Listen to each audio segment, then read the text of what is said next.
নমস্কার বন্ধুরা, our family nest আমার আর একটি ভিডিওতে সবাইকে স্বাগত। তো বন্ধুরা, সবাই কেমন আছো? আশা করি তোমরা সবাই ভালো আছো। আজ আমি তোমাদের সাথে একটা অন্যরকম পটলের রেসিপি শেয়ার করব। এটা হচ্ছে মৌরি পটল, খুবই চেনা পরিচিত একটা রেসিপি। একঘেয়ে পটল খেতে খেতে আমরা একদমই বোর হয়ে গেছি। তো এখন একটু অন্যরকম পটলের রেসিপি আমি আজকে ট্রাই করব। তো পটলগুলোকে দেখো, ভালো করে ধুয়ে প্রথমে আমি এরকম হালকা হালকা করে খোসাগুলো ছাড়িয়ে দুভাগ করে নিয়েছি। এই পটলগুলো কিন্তু একদমই কচি, আর এইগুলো কিন্তু একদম দেশি পটল। আর এই রেসিপিটার জন্য অবশ্যই দেশি পটলটাই নিতে হবে। আর এখানে একটা আলুকে আমি এরকম লম্বা লম্বা করে কেটে নিয়েছি। আলু না দিলেও চলে, কিন্তু আলু দিলে টেস্টটা বেশ ভালো লাগে। তো সবজিগুলো কাটা হয়ে গেছে, এবার ওপর থেকে লবণ ছড়িয়ে দিলাম। এটা ম্যারিনেট করে নেব। আর দেব একটুখানি হলুদের গুঁড়ো। হলুদের গুঁড়ো আর লবণ দিয়ে পটল আর আলুগুলোকে আমি আগে থেকে মাখিয়ে রাখছি। তাহলে কি হবে, ভাজার সময় বেশ ভালো টেস্ট হবে। আর আলুগুলো ভাজতেও কিন্তু সুবিধা হবে, এতে তেলটাও কিন্তু কম টানে। এইভাবে ভালো করে বেশ কিছুক্ষণ মাখিয়ে আমি এক সাইডে রেখে দেবো।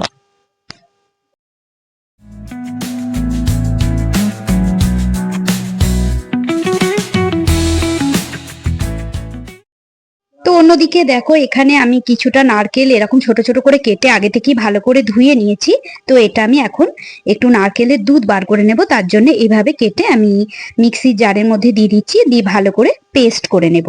পেস্ট করে নিয়ে এটাতে গরম জল দিয়ে আমি দুধটা বার করে নেব। তো পেস্ট করা হয়ে গেছে, ভালো করে পেস্ট করে নিতে হবে। অন্যদিকে নারকেলটা কুড়িয়ে নিলেও চলে, তো আমি এইভাবে ছোট ছোট করে কেটে পেস্ট করে নিয়েছি। তো এবার সমস্তটা একটা বাটির মধ্যে নিয়ে নিচ্ছি, দিয়ে ওপর থেকে দিয়ে দেব একটু গরম জল। গরম জল দিয়ে ভিজিয়ে রাখবো বেশ কিছুক্ষণ, প্রায় 5-10 মিনিটের মতো। দিয়ে তারপরে ভালো করে ছাঁকনিতে ছেঁকে আমি দুধটা বার করে নেব। এটা পরে অন্য কাজে লাগবে, সেটা আমি পরে দেখাচ্ছি। অন্যদিকে একটা ফ্রাইং প্যানের মধ্যে আমি দিয়ে দিচ্ছি 1 চামচ আর হাফ চামচের মতো মৌরি, কাঁচা মৌরি দিয়ে দিলাম। দিয়ে হালকা একটু রোস্ট করে নেব, জাস্ট একটু গন্ধ এলেই কিন্তু এটা গ্যাসটা অফ করে দিতে হবে। হালকা একটা মিষ্টি যখন এটার গন্ধটা আসবে, তখন কিন্তু গ্যাসটা অফ করে দেব।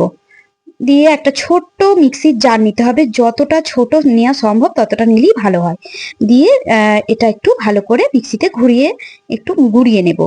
আর এটা হামালদিস্তাতেও করা যায়, অথবা শিলেতেও কিন্তু পেস্ট করা যায়। তো আমি হালকা গুঁড়িয়ে নিয়েছি, দেখো খুব মিহি কিন্তু গুঁড়াইনি। গুঁড়ানোটা দেখো ভালো করে একটু খিচে খিচে দানা দানা রাখলেই কিন্তু ভালো লাগবে। তো এইভাবে গুঁড়িয়ে নিয়েছি, ওই জন্য বলছি এটা যদি হামালদিস্তায় করা যায় তাহলে কিন্তু খুব ভালো লাগে। তো এটা মোটামুটি গোড়ানো হয়ে গেছে। তো দেখো, এটা আমি একটা সাইডে রেখে দিলাম। এবার এটা যখন রাখবো, অবশ্যই একটা কিন্তু ঢাকা দিয়ে রাখতে হবে, কেননা গন্ধটা যেন কোনোভাবেই বেরিয়ে না যেতে পারে।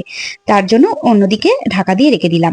এখানে দেখো 1 ইঞ্চির মতো আদা ছোট্ট ছোট্ট করে টুকরো করে নিয়েছি, আর দুটো কাঁচা লঙ্কা আমি নিয়েছি। এবার কাঁচা লঙ্কাগুলো ছোট ছোট করে কেটে নিচ্ছি, দিয়ে মিক্সিতে ওই যে জারটা নিয়েছিলাম ওর মধ্যে আমি একটু একবার ঘোরাবো। মানে এটা কি বলতো, এটা যদি খুব ভালো হয়, যদি হামালদিস্তায় একটু থেতো করে নেওয়া যায়। কারণ এটা বাটবো না, কিন্তু এটা জাস্ট একটু ঘুরিয়ে থেতো থেতো করে নেব। এইভাবে দেখাচ্ছি, দেখো এইভাবে কিন্তু থেতো করে নিতে হবে, একবার ঘুরিয়ে নিলেই হবে। এবং মিক্সির জারটা একটু ছোট হলে ভালো হয়, যদি না এরকম মিক্সির যে ছোট জার থাকে, তবে সেক্ষেত্রে আমি বলবো হামালদিস্তা একটু থেতো করে নিলে ভালো হয়, বা শিলে থেতো করে নিলেও কিন্তু খুব ভালো হয়। এইভাবে রাখতে হবে, একটু এইরকম খেতেই কিন্তু এটা ভালো লাগবে। একটু বাটা হলে কিন্তু খুব মিহি পেস্টটা এটা ভালো লাগবে না। এবার আমি কড়াইটা বসিয়ে দিয়েছি গ্যাসে, সর্ষের তেলে রান্না করব। তো সর্ষের তেল দিয়ে দিলাম। সর্ষের তেল খুব ভালো করে গরম করে হালকা ঠান্ডা করে নিতে হবে একটুখানি। দিয়ে তারপরে আলুগুলো দিয়ে দিচ্ছি। আলুগুলো প্রথমে একটু লাল লাল করে ভেজে নেব। আলুগুলো তো প্রথমেই আমি নুন হলুদ মাখিয়ে রেখে দিয়েছিলাম, এখন আমি আলুগুলো ভেজে নিচ্ছি।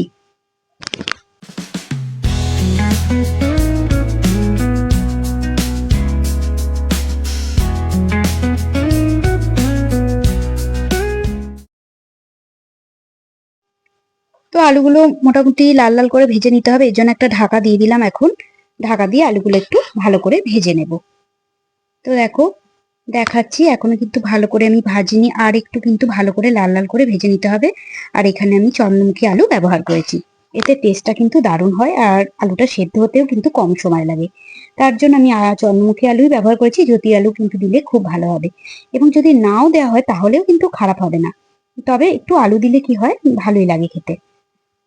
তো আলুটা মোটামুটি ভাজা হয়ে গেছে, এবার আমি তুলে নিচ্ছি। ওই তেলের মধ্যেই এবার পটলগুলো দিয়ে দিচ্ছি।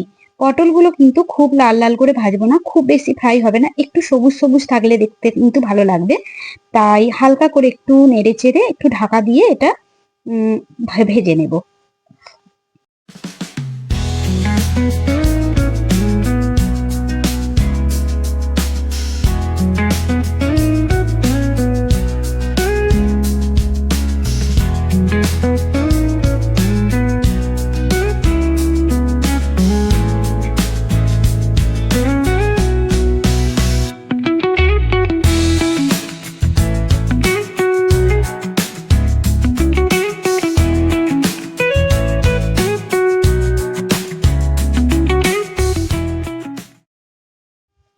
তো মোটামুটি পটলগুলো দেখো ভাজা হয়ে গেছে, এবার তুলে নিচ্ছি। এইরকম কিন্তু পটলগুলো রাখবো, খুব বেশি কিন্তু লাল লাল করে আমি ভাজছি না। এবার ওই তেলের মধ্যে আমি ফোড়ন দেব, তার জন্য দিচ্ছি সাদা জিরে ফোড়ন দিয়ে দিলাম, একটা ফাটানো শুকনো লঙ্কা দিয়ে দিলাম, এবার একটা তেজপাতাও এর সাথে দিয়ে দিচ্ছি। এই রান্নাটাতে কোনো গরম মশলা আমি ব্যবহার করব না, তাতে কি হবে, মৌরির যে একটা সুন্দর মিষ্টি গন্ধ সেটা কিন্তু আর পাওয়া যাবে না।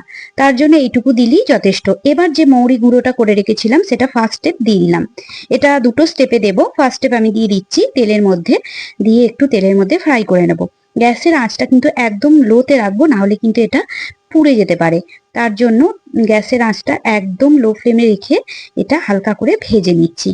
এবার যে আদা কাঁচা লঙ্কা থেতো করে রেখেছিলাম মিক্সিতে, সেটা দিয়ে দিলাম। সেটা দিয়ে তেলের মধ্যে একটু হালকা নাড়াচাড়া করে একটুখানি ভেজে নেব। মিক্সি ধোয়া জল একটু আমি দিয়ে দিচ্ছি ওপর থেকে, কারণ এটা ফুটতে শুরু করেছে এবং পুড়ে যাতে না যায় কোনোভাবেই, তার জন্য একটু সামান্য জল আমি দিয়ে দিচ্ছি। এবার ওপর থেকে ছড়িয়ে দিচ্ছি সামান্য পরিমাণে একটু হলুদের গুঁড়ো, আর দেব একটু কাশ্মীরি লঙ্কার গুঁড়ো। কাশ্মীরি লঙ্কার গুঁড়ো হাফ চামচ দিলাম, হলুদ গুঁড়ো দিলাম হাফ চামচের মতো, দিয়ে ভালো করে একটুখানি মশলাটা ভালো করে তেল বেরিয়ে আসা পর্যন্ত ভালো করে নেড়েচেড়ে ভালো করে পেস্ট নেড়েচেড়ে নিলাম। এবার যে পটলগুলো ভেজে তুলে রেখেছিলাম, পটল আর আলু একসাথে দিয়ে দিচ্ছি। বেশ কিছুক্ষণ কষিয়ে নেব, গ্যাসের ফ্লেম একদম লোতে রেখে কষিয়ে নেব হালকা করে। ওপর থেকে ছড়িয়ে দিলাম স্বাদ মতো লবণ। লবণের পরিমাণটা বুঝে শুনে দিতে হবে, কারণ আগে থেকেই কিন্তু আমি লবণ মাখিয়ে রেখেছিলাম আলু আর পটলগুলোর মধ্যে। চিনি দিলাম, এই রান্নাটাতে একটু কিন্তু চিনি লাগবেই, একটু মিষ্টি মিষ্টি খেতে লাগে, তো একটু মিষ্টি দিতেই হবে। তো মোটামুটি দেখো কষানো একদম হয়ে গেছে, তেল ছেড়ে এসছে, কত সুন্দর দেখতে লাগছে। এখন এতে আমি একটু গরম জল দিয়ে হালকা সেদ্ধ করে নেব। অল্প দেব জলটা, কারণ পরে আমি দুধ ব্যবহার করব এতে, নারকেলের দুধ। তার জন্য দুধ দিয়েও কিন্তু এটা ফোটানো যেতে পারে, এখানে গরুর দুধও কিন্তু ব্যবহার করা যেতে পারে। আমি নারকেলের দুধ দেব, কারণ টেস্টটা কিন্তু আরো বেশি দারুণ হয়। এর জন্য নারকেলের দুধ ব্যবহার করব। তো এখন আমি জল দিয়ে এটা একটু সেদ্ধ করে নিচ্ছি।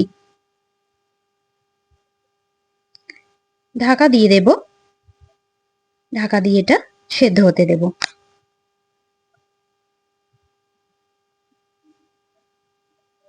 তো দেখো ঢাকা দিয়ে দিলাম, ঢাকা দিয়ে সেদ্ধ হতে দিয়েছিলাম, তো সেদ্ধ মোটামুটি হয়ে গেছে।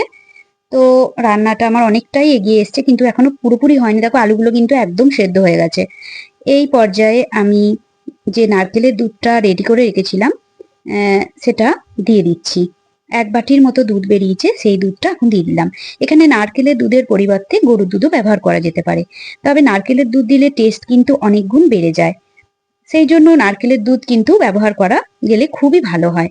তো নারকেলের দুধ দিয়ে একটু নাড়াচাড়া করব। রান্নাটা একটু ঝোল ঝোল রাখলেই ভালো লাগে, আমি একটু গ্রেভি পছন্দ করি, একটু ঝোল টাইপের, তাই একটু ঝোলঝোলই রাখবো। ওই বাটি ধুয়ে সামান্য একটু জল দিয়ে দিলাম, একটু ফুটতে দেবো হাই ফ্লেমে। হাই ফ্লেমে বেশ কিছুক্ষণ একটু ফুটিয়ে যে নারকেল কোড়াটা রেডি রেখেছিলাম সেটা একটুখানি দিয়ে দিলাম। নারকেল কোড়াটা যেটা বেরিয়েছিল তার থেকে সামান্য একটু ছড়িয়ে দিলাম, এতে টেস্টটা কিন্তু অনেক গুণ বেড়ে যায়। তার জন্য একটু দিয়ে দিলাম। ওপর থেকে ছড়িয়ে দিচ্ছ একটুখানি গাওয়া ঘি, গাওয়া ঘি একটু দিয়ে দিলাম। আর দেব যে মৌরি গুঁড়োটা যেটুকু পড়েছিল সেকেন্ড স্টেপ, এটা শেষ পর্যায়ে এইভাবে ছড়িয়ে দিতে হবে। ফার্স্ট স্টেপ একটু দিয়েছি, সেকেন্ড স্টেপ আর একটু দেব, দিয়ে রান্নাটা একদমই আমার হয়ে গেছে, ঝোলটা কিন্তু অনেকটাই শুকিয়ে এসেছে। এইটুকু ঝোল কিন্তু আমাকে রাখতেই হবে। রান্নাটা একদম শেষের পর্যায়ে গরম ভাতের সঙ্গে ভীষণ ভালো লাগে এই মৌরি পটল। এটা ঠাকুরবাড়ির একটা রান্না, ট্র্যাডিশনাল একটা রেসিপি বলতে পারো। ভীষণই একটা সুন্দর একটা খাবার। এই সময় তো পটল উঠতেই বসেছে, তো এই সময় এইভাবে পটলের যদি রেসিপিটা বাড়িতে বানিয়ে নিতে পারো খুবই ভালো লাগবে খেতে, এবং সবাই কিন্তু চেটে পুটে খাবে। আর যে পটল খেতে ভালোবাসে না সেও কিন্তু খাবে। তো বন্ধুরা, কেমন লাগলো আজকে আমার এই রেসিপি অবশ্যই জানিও কমেন্ট করে। এবং যারা এখনো লাইক দিয়ে আমার ভিডিওটা দেখোনি তাদেরকে অনুরোধ করবো একটা লাইক দিয়ে দিও। আর আমার চ্যানেলে নতুন বন্ধু হয়ে এলে অবশ্যই আমার চ্যানেলটিকে সাবস্ক্রাইব করে নেবার অনুরোধ রইল। পাশের নোটিবেলটা অবশ্যই প্রেস করে রেখো, তাহলে সবার আগে নোটিফিকেশনগুলো তোমাদের কাছে পৌঁছে যাবে। আর ধৈর্য ধরে এতক্ষণ ধরে আমার এই রেসিপি দেখার জন্য অনেক অনেক ধন্যবাদ।